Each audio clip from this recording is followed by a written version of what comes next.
Welcome back to Tech Ascent, the show where we dive into the trends, strategies, and success stories that are reshaping the tech landscape as we know it today. I'm your host, Oliver Klingane. I'm also the founder of Ascension, the premier business development partner within tech.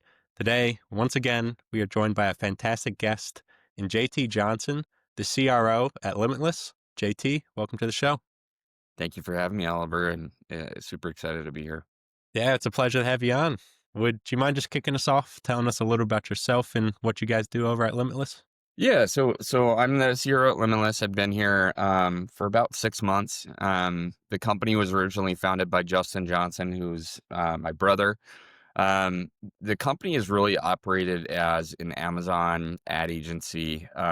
It was really what it was founded on, and has operated as that for a little over 8 years.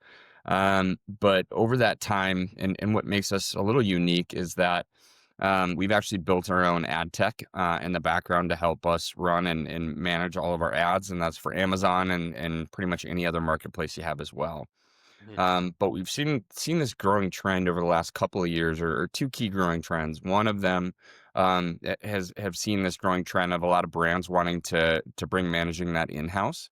So we actually created a SaaS version of our platform that brands can use themselves, and then have also seen this growing trend by a lot of brands to want to sell directly to consumers and sell through their website as opposed to through marketplaces. And so have unlocked a really kind of neat new ad technology that leverages Amazon's DSP ads, and actually allows us to basically target consumers in what we call the open internet. So anywhere outside of Google or Amazon, and help drive them back to your direct to consumer website. So we call it DSP to Shopify is what we've been dubbing it. And it took Justin, my brother, about a year and a half to figure out how to unlock this technology and how to do it. Finally did it, and then my background's in new business development and new products and finding product market fit, and reached out to me and said, "Hey, I need somebody that can take the reins on this and figure out how to package it and sell it and deliver it." And so it was just a really exciting opportunity, and with everything else that I had going on, it just felt like the right time. And I'm a firm believer, right? It's all part of God's plan, and so was excited about the opportunity. So been on about 6 months. Have really been driving this new product that we have. I've seen pretty phenomenal success with it, and excited about continuing to grow and commercialize that part of the business. Yeah, awesome. No, awesome story to get here. And I agree, everything happens for a reason.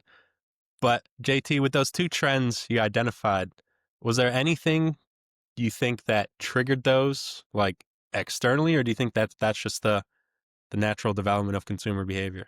I think it's a natural development of consumer behavior, right? Like there's so many fantastic things about Amazon, and we've been an Amazon partner since day one. So we really treasure that partnership and everything that they're doing from both like a technology and access perspective. However, on Amazon, you don't have quite as much control in terms of like message deliverables.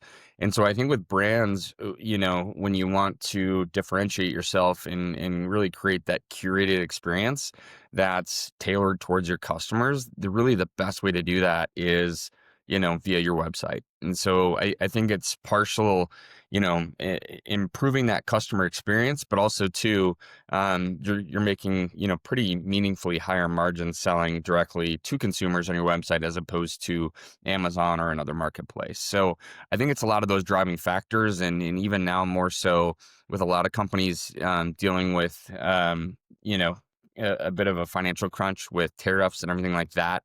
I think it just accelerated that need and that desire by a lot of brands. And Hmm. again, I think it's really important to iterate. It's, for everybody that we work with, it's not an either or thing, it's a both, right?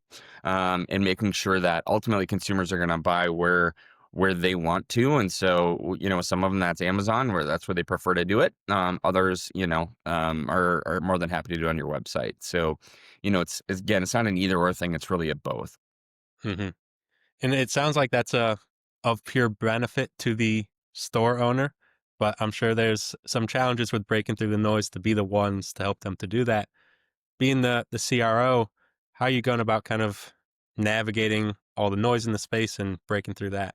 Yeah, I think, that's a really good question. And so again, where we're really targeting is, I would say most individuals or most individual brands, they're running ads on Google or on like their social channels.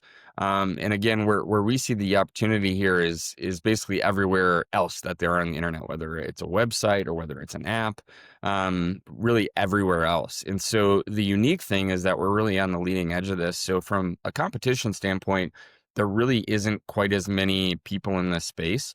And so that really benefits us from like a tech perspective, but also these brands as well in terms of being able to target and super accurately, right, the consumers with kind of key audiences that they want to target, and really do it at a really cost effective rate compared to some of the other alternatives. So again, it typically enhances like what they're doing. It doesn't necessarily like cannibalize or eat away at any of the stuff they're existingly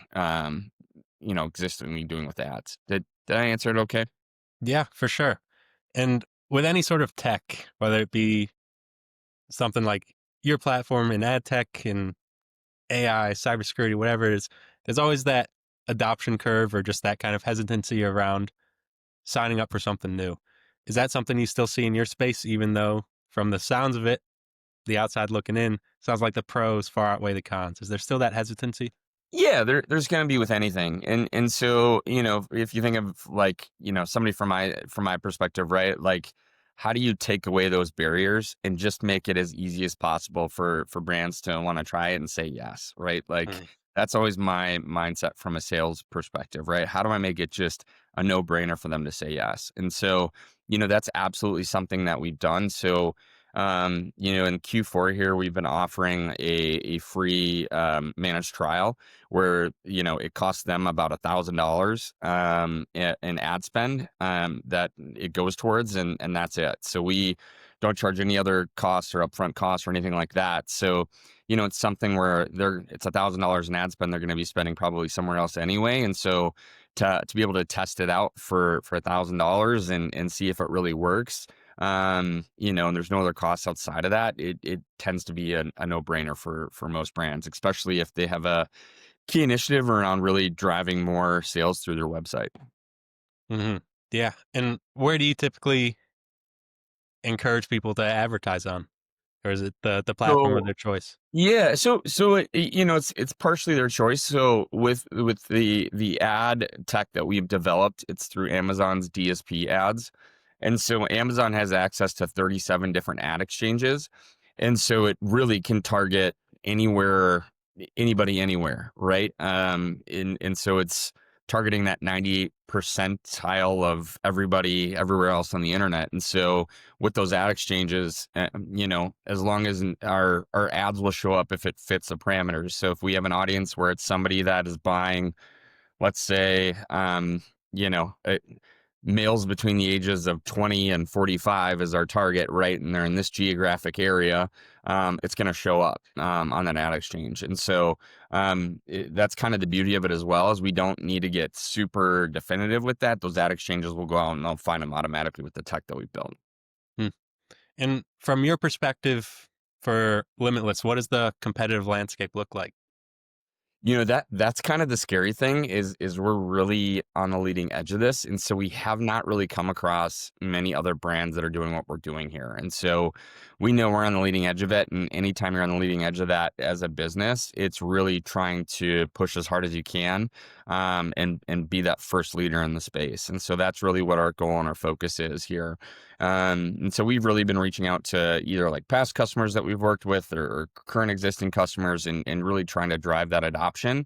And also to like help us just validate the numbers we're seeing are consistent across different categories. That's one of the other things we have, a brand partner of ours that, is seeing a ROAS of or return on ad spend of nearly like 15 that they saw in their trial. Not to mention on top of that, they saw an overall increase of about 40% of their ad sales during that time, or not ad sales, of their total sales on their website during their trial. And literally, that was during a month that is it was back in July, which is typically their worst performing month of the entire year, and they saw a 40% increase year over year in sales. So they were obviously ecstatic about it, and everything that we're doing. And so it's just continuing to try to prove that out, among the different product categories. Hmm.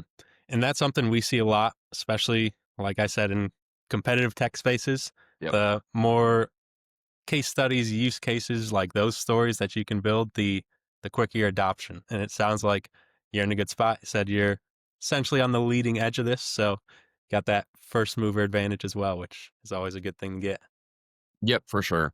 But like with anything, right, there's challenges along the way, right? So part of that is we're trying to ramp up ad spend, and our approach in that we take, we launch a ton of campaigns. And so we actually like basically broke Amazon's DSP here, several months ago when we launched like several thousand campaigns. They weren't ready to handle that, and it Mm. basically shut them down for an hour or so. I'm sure there were some people out there that weren't too happy. They might not have known it was you, but Yeah. awesome. And being the CRO, obviously stepping into the company pretty recently, what sort of big changes or big initiatives are you trying to spearhead? I don't think it's trying to change anything. Like anytime you come into somewhere new within the role that I'm in, it's really trying to identify, okay, what's our bread and butter? What's really driving the most revenue, the most efficiently? How do we continue to lean on that and continue to do that? And then, with that, what are the other opportunities that we have to drive additional revenue, both from our core product base, but also like new opportunities, finding a different additional revenue streams, right? The more you can find opportunities where you're generating revenue in multiple ways and different streams, right? That just makes you healthier as a company. Mm-hmm. And obviously, don't share your secret sauce, but is there any channels that you prefer to operate on? Um, yeah, like so. Tell me a little bit more about that. Specifically, what do you mean?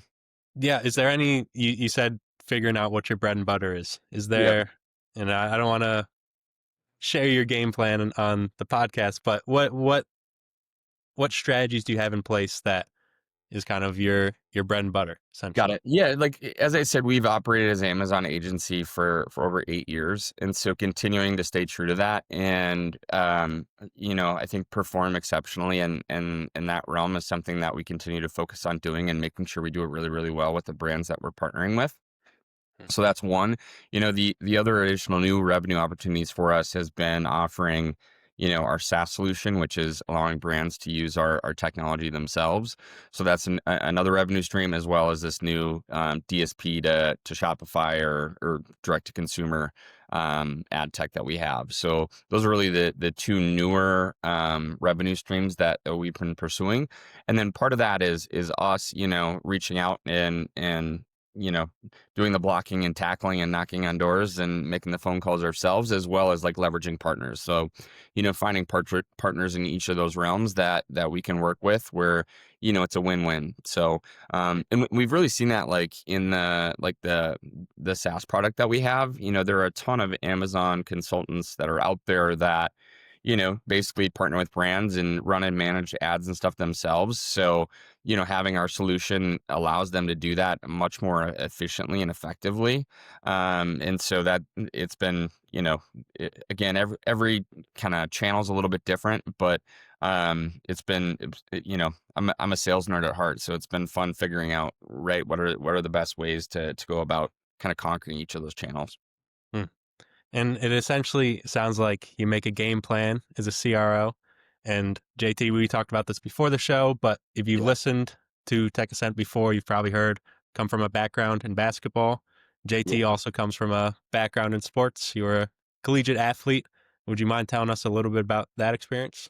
Yeah, so I played soccer in college, had about the best college soccer experience I could have hoped for. So I played at a Division III school called Gustavus. Was a 4-year starter there and 2-year captain. And while I was there, we won our conference all 4 years and went to the NCAA tournament 4 times and got um, made it to the Elite Eight my freshman year and all the way to the national championship game my sophomore year. Unfortunately, Mm, lost, but got second in the nation. So, I think learned a ton of really valuable lessons in terms of how to play in a team. How you go about winning and how to build a winning culture. Right? It's about being positive, have everybody working together. Setting up your teammate for success, doing what it takes to win, right? It's not just putting in the bare minimum. It's really going above and beyond. And just being ultra competitive and loving to compete as well. So mm.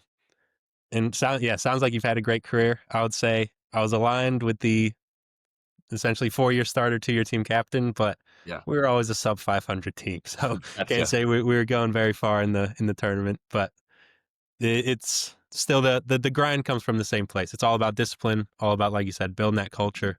And how have you taken that culture of being an athlete and kind of instilled it in Limitless as you build your go-to-market function? A couple of things, like one, like anything, it's setting up a game plan, right, and how you plan to attack that. I'm a kind of a numbers and finance nerd at heart, so it's really understanding, like from a sales perspective, anything we do, okay, what's the end goal, and then what's the daily activity that we need to do to accomplish that, right? Whether it's setting meetings, having closing calls, all the above, right? And so figuring out, like for me, I always try to nail it down to like, what's my one thing I got to do every day? And I know if I do that, the rest will take care of itself. And so that really helps simplify things.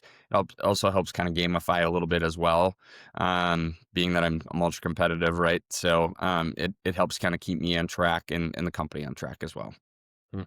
Awesome. No, it's a great way to look at it. And essentially how I run things over here is try to gamify it, make it very team culture oriented. Like if you do your role well, that helps everybody. But if you do it exceptionally well, then we're in a very good spot collectively and things keep moving forward. Absolutely.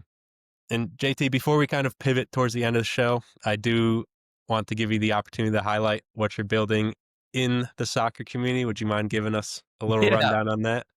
So I don't know if you can actually see it behind me here. So it's called Lakers FC. So we started a new youth soccer club here about 3 years ago in our community. So we're in the western suburbs of the Twin Cities in Minnesota. So we're based in the Minnetonka School District area. So started a club called Lakers FC here about 3 years ago. Just seeing things get kind of crazy and in terms of the youth sports space, and started a club that we really wanted to build in kind of our own vision and what we thought was important for kids. So, it's having kids be multi-sport athletes, having something that feels a little bit more like a close-knit family or extension of your family. And really our North Star is fun, right? Making sure that the kids are having fun and enjoying playing. That's why kids play youth sports. That's why they continue to play them. Usually when you say that, most people will say, okay, they're about fun. That means they're not competitive. That's absolutely not the case. Hmm. But that definition of fun evolves over time. So for like our kindergartners, first graders, the definition of fun is when mom and dad say it's time to go to practice, they're like, yes, let's go. Where our 2008 girls team that we have, that is a bunch of juniors and seniors, they're wanting to win trophies, be one of the top teams in the state. They'll probably be top 3 this next year, as well as one of the top teams in the region. So that's their definition of fun, is winning trophies and conquering the world. But it is kind of fun. Back to what you said about team culture, being supportive. I've seen a lot of toxic environments in my kids' youth sports, so that was another really important aspect, is having a really positive, supportive culture. One of my favorite things about our oldest team is we have girls from a number of different cities. They're all, different backgrounds, everything like that, but they all get along really well because they have that common bond and love of soccer and playing for their teams. So it's been super enjoyable and rewarding for me. Hmm. Awesome. Yeah, I love the mission. And speaking of missions, JT, what's the mission for Limitless as we wrap up 2025 and head into 2026? Yeah, I think 2025, it's continuing to execute on the plan that we have. And so it's really, maintaining a solid foundation and continuing to do really, really well in the Amazon and marketplace space, but also growing, this new line of business that we have with our DSP to direct to consumer ad space, and really growing that out. We just see that as a huge opportunity. So it's kind of staying true to our core, but also really driving growth in this new area of the business. Mm, love it. And JT, last question for you before we wrap up. And if you've listened to Tech Ascent before, you know this is the token final question. But if JT, if there was one thing you wish you learned a little earlier in your career, what would that one thing be? Oof. Lesson I learned earlier. Um, I would say, never give up. And it is a lesson that I think I learned along the way, but I've worked in a lot of startup environments and sales environments and everything like that. And so many times you get to a place where you feel like you're at rock bottom. The easy thing to do would be to give up, walk away, shut it down. But typically when you get to that spot, not too soon after is when you get that final breakthrough and things finally take off. And so I would say, if you have something that you truly believe in and is a difference maker and is something that can be successful and you have a plan on it, don't give up. If you once you get to that point where you feel like, you know, things are not going to work out, just keep fighting. Just keep Mhm. fighting, keep pushing through.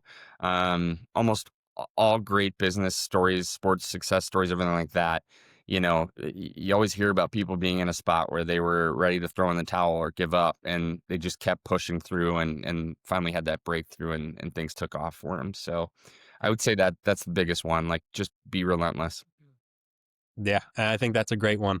It reminds me of this picture I used to look at all the time.